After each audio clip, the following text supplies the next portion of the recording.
guys, welcome to the 9th lesson of Blockstack plus React. On the previous lesson, we worked on creating a loader component and the user provider context component. In this lesson, we're going to be creating routes for our web page, and we're going to first start off with the base and the admin route. For our routing system, we're going to be using React Router, and that is the traditional go-to library for React applications. In our case, we're going to be implementing the browser router, a router that uses the HTML5 history API, push state, replace state, and the pop state event to keep your UI in sync with the URL. And the documentation will be provided in the link in the slides as well as the description. Our goal today will be to configure routes for an admin page, display in the admin page that the text says hello username, and in my case would say hello gomas.id. Let's go to our terminal and install our necessary packages. In our terminal, we're going to write the command npm install react router dom -- save. I'm going to let this install and get back to you right after. Now that we've installed React Router DOM, we need to do some plumbing to integrate the library into our application. Let's look at the code. In our index.js, we are referencing to the app component, which is our current application. What we need to do is import the browser router and wrap it around the app component to utilize its routing service. So first, we must import browser router from React Router DOM. And what we want to do is wrap that browser component around this app component. So first I'm going to write browser router and cut the app.jsx component here and put it under the browser router.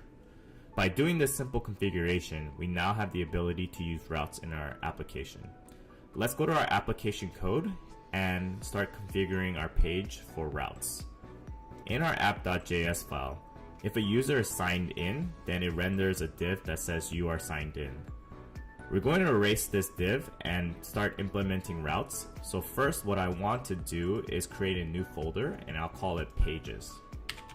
In general, this is where we're going to keep all our page specific components, and in terms of the components folder, this is more of a reusable component folder structure that I created. By no means do you have to follow this type of structure, but it helps me really kind of separate my concerns between page-specific components and reusable components. So first, under pages, I'm going to create a new file called routes. And right now in the app.js, I'm going to erase this. And I'm going to call it routes. And what I want to pass in here right now is the user session, which will be passed to the routes component as a prop. I'm going to scroll back up and import routes from pages/routes. I'm going to rename this component to routes instead of a route singular.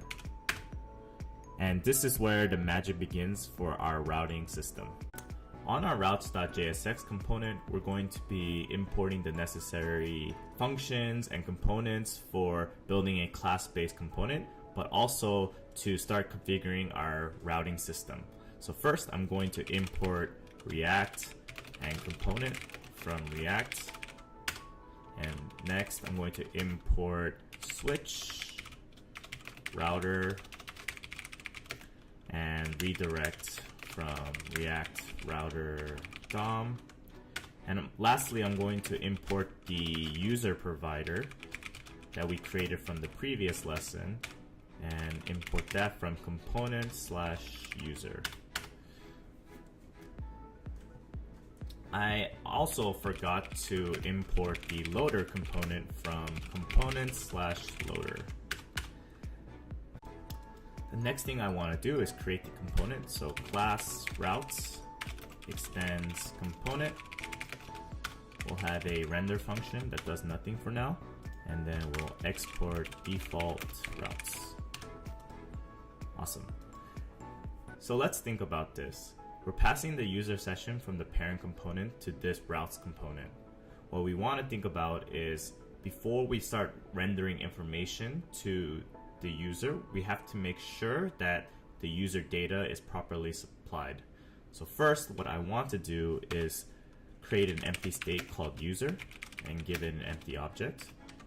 In general, our user data will come in as an object. So that's kind of why I'm matching the initial state to the eventual user information. And lastly, I'm going to do a component div mount here. And here I'm going to destructure the user session that we got from the parent. And here we want to do user session dot load user data. And actually, let's define that with a constant called user. Then we will this dot set state user. Cool. I'm getting a bunch of linter errors because it wants me to return something. So for now, I'll just return a div that says root route. So what happens right now is when the user is signed in, it's going to hit this routes component and will hit the initial lifecycle of component div mount. After it hits the component div mount, we will use the Blockstack function of load user data to load the user information, and then we're going to set the state of that user. So now that we have the user information, we want to start experimenting with our routes.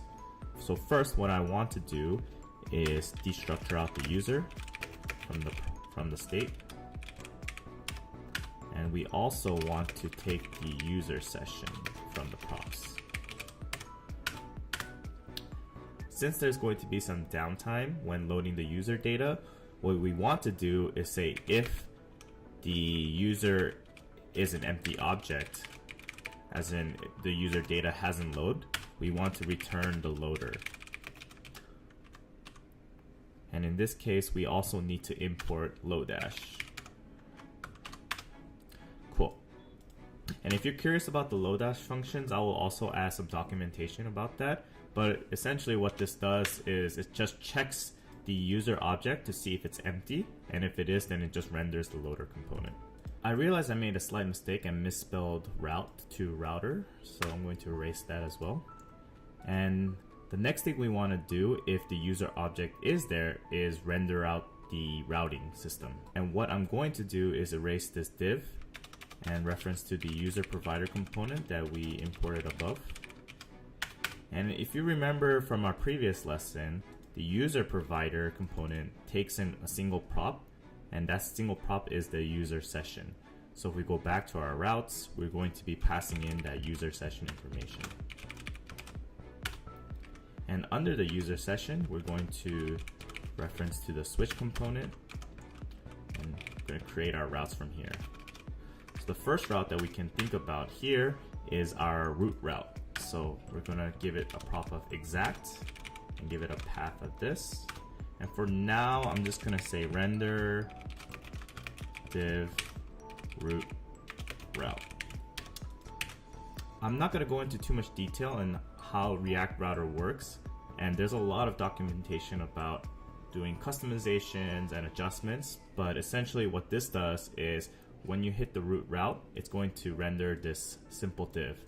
As our application grows, we're going to be importing our components as opposed to just kind of rendering it on the page like this.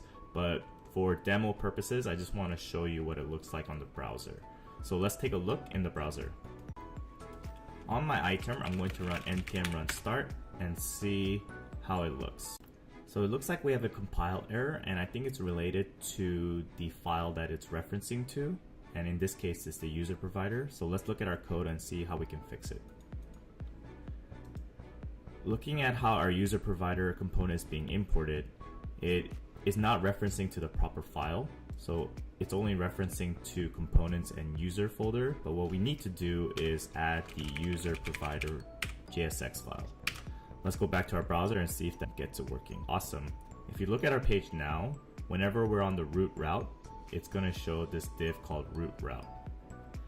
Now we can leverage this and start doing more nested routing, but I just wanted to show you the initial result of our route configuration. Let's go back to our code and start importing the proper components now. I'm going to create a second route dedicated for the admin username page, and this is really important because I want to give signed in users the ability to edit, create, and delete their own information. So what I'm going to do is create a second route. And for the props, I'm going to give it a path of admin/username.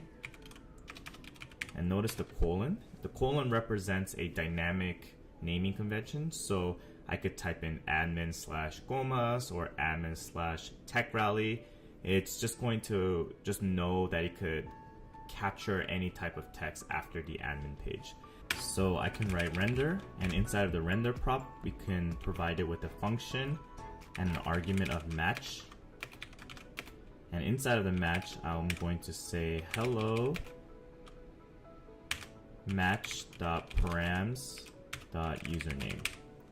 Let's go back to the browser and see what renders out when we go to admin/username. In our browser, I'm going to type admin/gomas.id. It's going to say hello gomas.id. I could change this to techrally2 Homer Simpson. Awesome. This is not exactly what we want to do, but I wanted to show you how we can reference to that dynamic username within our components. Let's go back to our code and we could use that information to import the proper components. What I like to do is keep my routes and folders under pages one-to-one. So if a route is admin/username, what I'm going to do is create a folder called admin. And under admin, I'm going to create another folder called _username. And the underscore is just to emphasize that it is a dynamic route. And under username, I'm going to create two files, index.jsx, and I'm going to create another file called routes.jsx. The reason why I'm creating another routes.jsx is because I'm anticipating that we're going to do a little bit more nesting under the admin/username, and in our case, we're going to be referencing to a new page whenever a user tries to edit or create a new post. We're going to stick with this routes page and start structuring it again similar to how we did the root route. I'm going to be importing React and component from React, and also import switch and route from React router DOM. I'm going to create a class called admin username route extends component. And in our render, we're going to return the switch component. And in here, we're going to reference to a single route. For this, we're going to say path equals admin/username, which we haven't defined yet, which is okay. And we're going to export default admin username route. So in this case, the username will be pulled from the match prop that we passed in. So in here, we're going to give our new route component the match variable. So assuming that we can reference to the match variable, we can access the username via match.params.username. So let's go back here and destructure the username equals this.props.match.params. And we can also import prop types from prop types. And we'll just add some prop types definition here. So use match should be an object. Cool. And if we hit this path, we want to render just a simple div for now. So div hello username. Let's import this component in our root routes and see what happens. if we go back to our routes page, we're going to import admin username route from pages / admin / username / routes. And in here, we could copy that. And instead of just referencing to the simple div now, we can reference to the component. And we will pass in match. Let's look at the browser and see if anything has changed. It shouldn't have though. On the browser, if I refresh Homer Simpson, it gives me Homer Simpson. If I do comas.id, it'll give me comas.id. Awesome. The last thing we want to do is when the user signs in, instead of hitting directly to our localhost 3000, I want to redirect to the admin user page. Let's go back to our code and I'll show you how to do that really quickly. If you look at our route, our root page references to the simple div of root route. Instead of doing that, we want to redirect anytime you hit the root route to admin / username. So we can do this by using our redirect component that we imported from React Router DOM and erase this and write redirect. Then we could write to admin / user.username. Cool. Let's see if this works. In our browser, if I try to go back to the root route, it automatically redirects me back to the admin username page, and that's exactly what we want. I think this is a good stopping point for this lesson. We did a lot with React Router in terms of installation, configuration, and integrating with user session to make sure that users are navigated to the proper admin pages. For the next lesson, I want to clean up the admin page and start building the foundation to create and edit posts. Talk to you then.